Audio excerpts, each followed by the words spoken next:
So, picture this. You're standing under the sweltering Ohio sun on day 6 of Brown's camp. The quarterback reps are rotating fast. Pads are popping. Coaches are barking. And suddenly, a hush rolls through the sidelines, not out of tension, but out of awe, because Shedeur Sanders just went 13 for 13 with 5 touchdowns. And just like that, the myth becomes reality. If you're into the real story and all the messy twists they don't show on highlight reels, go ahead and subscribe. And if you're sticking around to see how this Browns QB chaos plays out, you should definitely be subscribed. At first glance, you'd assume this kind of perfection came in warm-up drills, maybe a few soft tosses against air. Nope, this was live action, defense on the field, pressure in your face type of work. The kind that separates clipboard holders from franchise starters. Let's talk about what made this performance so stunning. First off, the mechanics. Sanders is always at clean footwork, a calm drop back, and a whip-quick release. But on day 6, something clicked. His upper body torque, previously a mechanical question mark, was generating effortless power. It wasn't just tight spirals. It was zip. The ball was slicing through the air, hitting receivers in stride like he'd been in the league for 5 years. The first touchdown, a 17-yard bullet on a dig route, threading the needle between 2 defenders. The second, a rollout to the left, body turned awkwardly against the grain, and somehow he puts it on the money in the back corner of the end zone. That's not just skill. That's poise, control, and spatial awareness most rookies don't have in week 6, let alone day 6. Then came the deep shot. A 45-yard bomb down the right sideline to a third-string receiver who'd barely gotten any work this week. That throw wasn't just pretty, it was trust. It was Shedeur saying, I don't care if you're WR6. You get open, I'll find you. And the defense? Let's just say they weren't thrilled. Cornerbacks were gesturing. Linebackers were shaking their heads. The unit tasked with shutting down this rookie was getting carved up, not with luck, not with broken coverages, but with calculated execution, one read at a time. Now, here's where it gets uncomfortable. Because while Shedeur was busy lighting up the field, Dillon Gabriel was still stuck in game manager mode. Yes, Gabriel had a beautiful touchdown on a deep post. Credit where it's due. His release looked sharp, the read was perfect, and it was easily his best throw of camp so far. But he also missed on check down. Nearly threw a pick on an undercut route, and he stalled 2 drives with communication breakdowns at the line. Kenny Pickett? Solid. Efficient. 6 of 7 with a short area mastery that's expected from a vet, but nothing explosive, nothing game-changing, just safe. Joe Flacco? Surgical, yes, but limited reps. The veteran is clearly being used as a stabilizer more than a real contender. Which brings us back to Sanders. This wasn't just a good day. It was a franchise-shaking day. The kind of performance that forces front offices to rewatch film 3 times before their next meeting. The kind of day that gets players talking in the locker room like, hey, are we sure this guy's not ready? The answer increasingly is no, we're not sure. Because Shedeur Sanders is doing more than holding his own. He's raising the bar for the entire quarterback room. And here's the wild part. He's still being treated like the developmental guy. Limited first-team reps. No consistent rhythm with starting receivers. No full series behind a first-team offensive line. It's like watching someone dominate an exhibition game and still being told to wait their turn. Except, how long do you wait when the guy behind the curtain starts outperforming the man on stage? The coaching staff is walking a tightrope. Kevin Stefanski has to maintain the illusion of an even competition. He can't just hand the keys to the 5th rounder without upsetting the team's internal pecking order. There's too much invested in Gabriel, too much history with Pickett, too many contracts in play. But at a certain point, production outpaces politics. And if you're going 13 with 5 scores, the numbers start to speak louder than the draft pedigree ever could. Let's not gloss over the leadership component either. Sanders wasn't just balling out. He was orchestrating. On 2 of the touchdown drives, he audibled at the line, adjusted blocking protections, and hit his checkdowns when the defense baited him into mistakes. Veterans noticed. Offensive linemen were patting him on the helmet after throws. Skill players started lining up a little quicker in the huddle. Even defenders, frustrated as they were, began showing signs of grudging respect. That's what happens when you earn it. And Sanders, to his credit, isn't rubbing it in anyone's face. He's not doing TikTok dances after touchdowns. He's not calling out the coaches for keeping him on the second team. He's just showing up, working like a starter, and treating every rep like it's the playoffs. And honestly, that might be the most threatening part for the veterans. Because Shedeur's not just good, he's professional. He understands the system. He asks questions in meetings. He studies his mistakes on the tablet, like a coach in training. And above all, he listens to his teammates, to his critics, and even to the coaches still trying to keep him on a leash. It's just that the leash is breaking. Fans are noticing too. The crowd at camp erupted after his fourth touchdown. Not polite applause, real noise. The kind of energy you usually only get in regular season games. People didn't come to watch another backup quietly hold a clipboard. They came to see a possible savior. And Sanders is feeding the narrative one throw at a time. So now the Browns have a choice to make. Do they stick to the depth chart because it's too early to shake things up? Or do they reward excellence in real time? Because nothing kills a locker room like politics over performance. And nothing ignites a franchise like a young star who actually delivers on the hype. Shedeur Sanders has done his part. He showed up prepared, put in the work, and is stacking days of brilliance. Day 6 wasn't fluke. It was a warning shot to defenses, to coaches, and to the narrative that said he wasn't ready. So what happens next? If this keeps up, the Browns won't just have a quarterback controversy. They'll have a quarterback revolution. And at the center of it all, a fifth-round pick with a rocket arm, ice in his veins, and the demeanor of a 10-year vet. Don't blink. The Sanders era might be closer than anyone thought. There's something poetic about watching a team cling to tradition while the future stares them straight in the face. The Browns, for all their decades of quarterback chaos, are once again staring down that exact moment. Only this time, the disruptor isn't number 1 overall pick burdened by hype and front office politics. This time, it's a fifth-rounder who wasn't supposed to be here. At least not yet. But Shedeur Sanders has a habit of turning not yet into right now. Let's take a closer look at what's happening inside that Browns facility. Behind closed doors, in meetings where decision-makers are sweating more than the guys on the practice field. Because while the public only sees the highlight reels, Sanders hitting receivers in stride. Perfectly placed end zone fades, textbook play-action reads. What's happening internally is just as revealing. There's a growing divide. On one side, you have the old guard, the personnel guys who drafted Dillon Gabriel in the 3rd round, the same group that still clings to Kenny Pickett's starting experience. Their careers, their reputations, and yes, their egos are tied to the success of those 2 quarterbacks. On the other side, a different breed, analytic staffers, younger scouts, offensive assistants, even a few prominent veterans. These are the people watching tape and seeing the truth with their own eyes. Not draft grades, not press clippings, just ball. And the ball, it doesn't lie.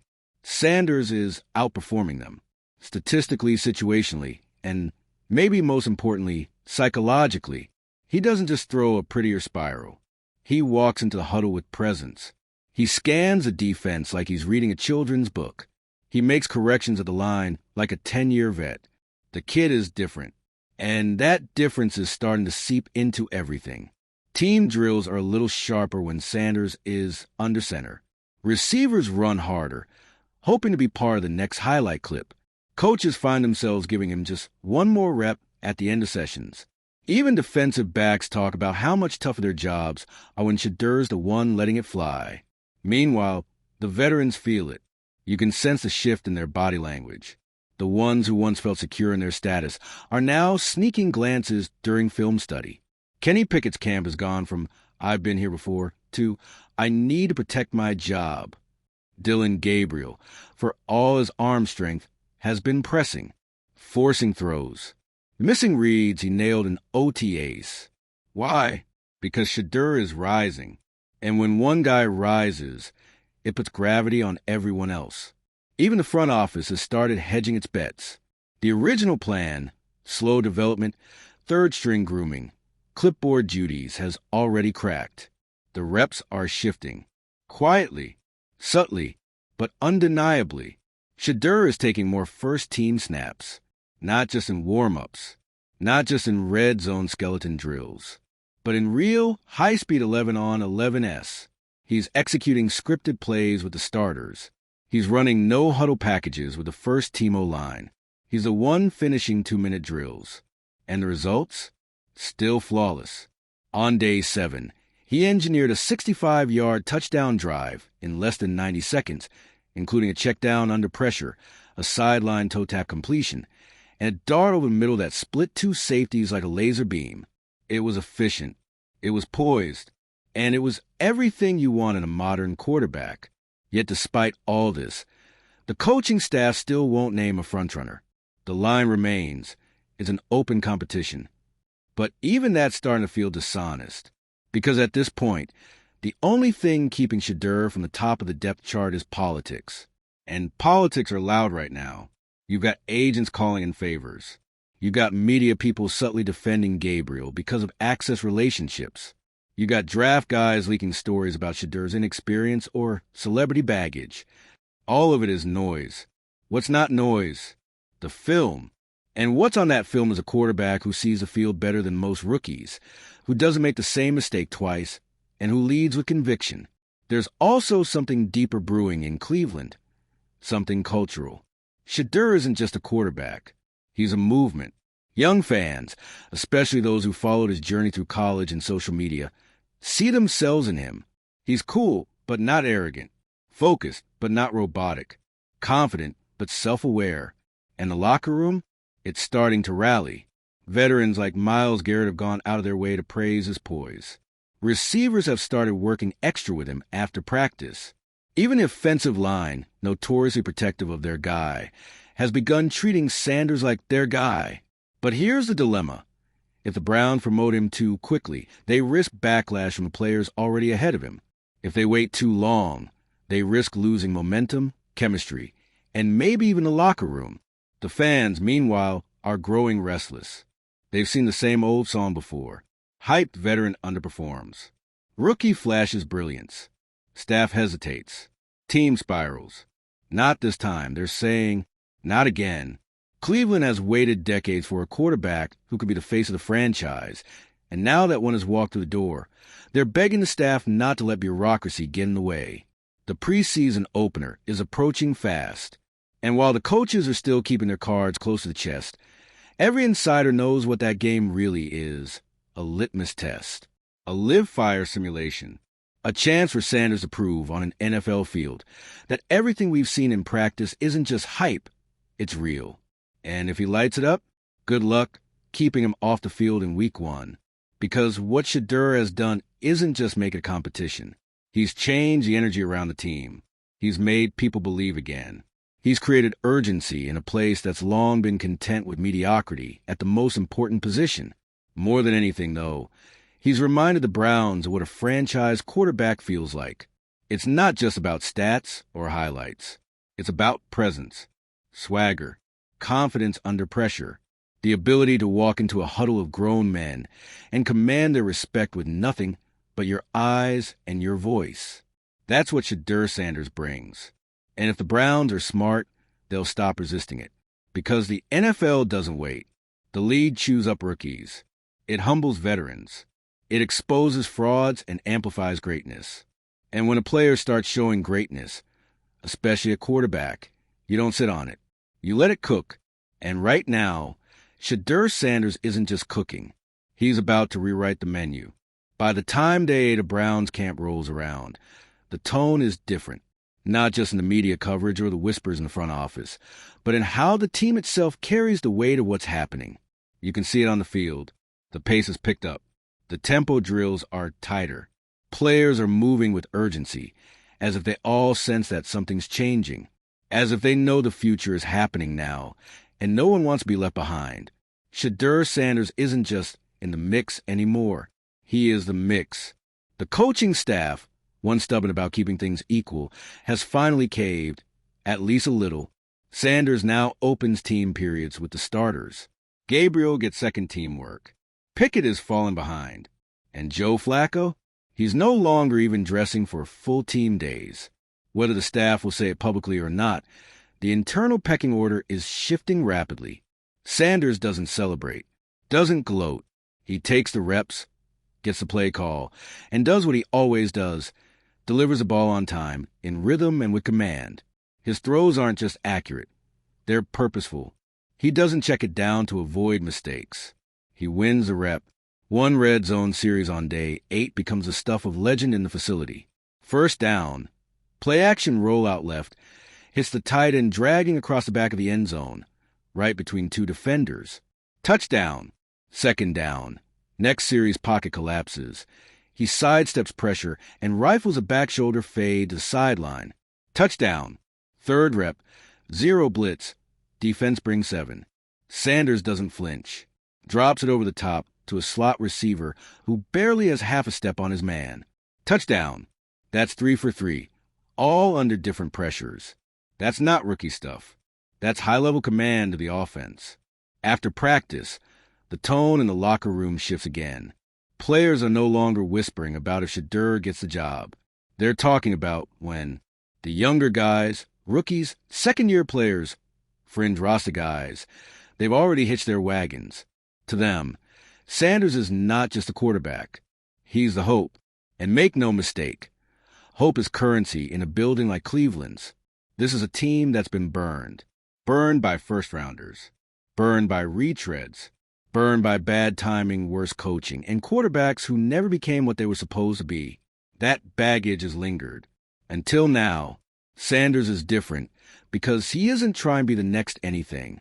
He's not chasing legacy. He's building his own. There's something unshakable in the way he carries himself. He doesn't need to win people over. He just does. But that confidence, it's rubbing some people the wrong way. There are whispers, anonymous, of course, about whether he's too confident, or not humble enough, or relying too much on flash. It's coded language. The same kind of language that has followed outspoken, high-profile black quarterbacks for decades. But Sanders, like his father, doesn't flinch at that. He just performs. And now, the numbers are making the argument for him. Through the first 8 days of camp, his completion percentage in 11 periods leads all quarterbacks. His touchdown-to-interception ratio is 9-0. His red zone scoring percentage is over 80%. And he's doing this while still getting fewer reps overall than Gabriel or Pickett. Even more impressive, he hasn't been sacked once in team drills. Not because the offensive line is suddenly elite, but because Sanders moves with purpose. He gets the ball out. He senses pressure. He adjusts protections. He leads. Coaches are taking notes. So are the owners. Word leaks that Jimmy Haslam has been sitting in on quarterback meetings, that he's asked to watch cut-ups of Sanders' throws during film review, that he's personally requested updates on practice scripts and rep counts. It's not normal for an owner to take this level of interest. But then again, this isn't a normal situation. Haslam sees the future, and he doesn't want to wait for it. He wants to fast forward. He wants to win.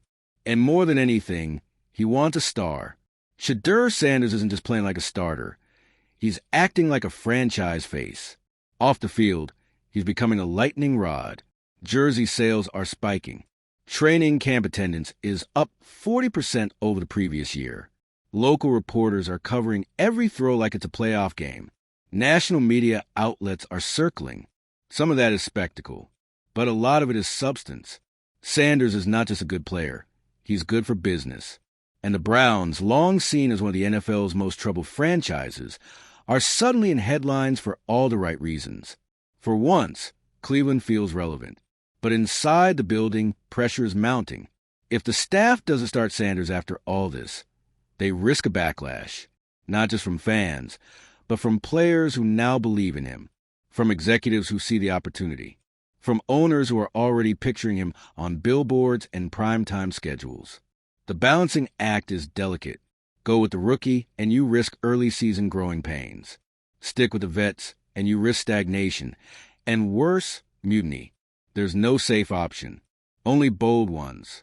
But this moment, it demands boldness. Because Sanders isn't just forcing conversation, he's demanding a resolution. And the longer the Browns drag it out, the more obvious it becomes that the competition was over before it even started. There's something deeper here, too. Something intangible. This team has always lacked an identity. For years, it's been a franchise without a face, a brand without a core. But with Sanders in the fold, there's suddenly a narrative, a direction, a story, the kind of story that excites players, energizes fans, and terrifies opposing teams. And if you don't think opposing coaches are paying attention, think again. Defensive coordinators from around the league are already making contingency plans in case Sanders starts week 1. Why? Because rookies who play like veterans are rare, and rookies who win like veterans are even rarer. The game is about momentum. And right now, Sanders is all of it, which brings us to the next step, the preseason opener. In the locker room, it's not just a game, it's a coronation. No one said officially, but everyone knows this is Sanders' job to lose. If he performs the way he has in practice, the Browns may not be able to justify keeping him on the bench, no matter how much they want to protect their previous investments. This is where things get messy. If Sanders wins the job, what happens to Gabriel? To Pickett? To the entire QB room built around a different plan? Trades? Depth chart reordering? Locker room fallout? All of it is in play. Because that's what happens when a franchise quarterback emerges. He doesn't just change the game. He changes everything around it. And in Cleveland, change is long overdue. Shedeur Sanders is no longer the underdog. He's the standard. And the only question that remains is, does the organization have the courage to admit it? Because if they don't, the risk isn't just losing games. It's losing a moment, a movement, a rare alignment of talent, timing, and energy that doesn't come around often in this league. You can try to wait it out, or you can ride the wave. Either way, Shedeur Sanders is coming, and he's not asking for permission anymore.